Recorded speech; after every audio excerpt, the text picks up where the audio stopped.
পরিপাটিভাবে কাজ করতে এবং থাকতে আমরা বেশিরভাগ 100% নারীরাই কিন্তু পছন্দ করি, কিন্তু শান্তিটা সংসারে বজায় থাকলে অবশ্যই কিন্তু ভালো লাগে সব কাজকর্ম। Hello everyone, good morning. আজ হচ্ছে সোমবার, তো আজ আমি ভাবলাম চলো সোমবারের অনেক কাজ আছে, তাই আমি কিন্তু প্রথম বেড থেকে শুরু করলাম, বেড কভার চেঞ্জ করলাম। আর এই যে ওপরে কিন্তু একটা প্লাস্টিক রেখে দিয়েছি, এটা কিন্তু পেতে রেখে দিই, একদম কিন্তু চাদর গোটাই না।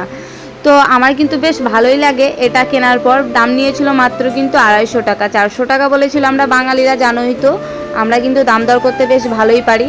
তো সুন্দর করে আমি কিন্তু আমার বেড কভারটা চেঞ্জ করে নিলাম। এই যে পার্পেল কালারের, আমার দেওয়ালের কালার কিন্তু পুরো মিশে গেছে, অনেক সুন্দর লাগছিল। আর এই যে বেড কভারের সাথে বালিশের ওয়ারগুলো কিন্তু আমি সব চেঞ্জ করে নিলাম। আর আজ কিন্তু আমার অনেক কাজ আছে, অনেক কাজ বলতে জামা কাপড় কাচা মানে আমার কাছে কিন্তু অনেক কাজ। আজ আমি তোমাদের সাথে বেশি কিছু শেয়ার করব না, এই যে আমার বেডরুমটা, তার সাথে আমি অনেক জামা কাপড় কাচাকুচো পরিষ্কার করব, সেটাই শেয়ার করবো। আর বাইরে দেখছো এত পরিমাণ রোদ, সত্যি বাপরে বাপ। আমি কিন্তু এদিকে আমার জামা কাপড়গুলো, ছেলের জামা কাপড় সব কেচে নিয়েছি, এদিকে কিন্তু মেলেও দিতে লেগেছি।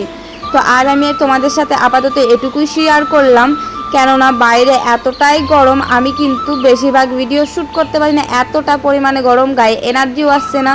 চলো, ভিডিওটা যদি ভালো লাগে অবশ্যই তোমরা কমেন্টে জানাবে। আজকের মতন টাটা, বাই বাই, ভালো থাকবে, সুস্থ থাকবে। আর আমার ভিডিও কেমন লাগে তোমরা কিন্তু অবশ্যই কমেন্টে জানাবে। চলো টাটা।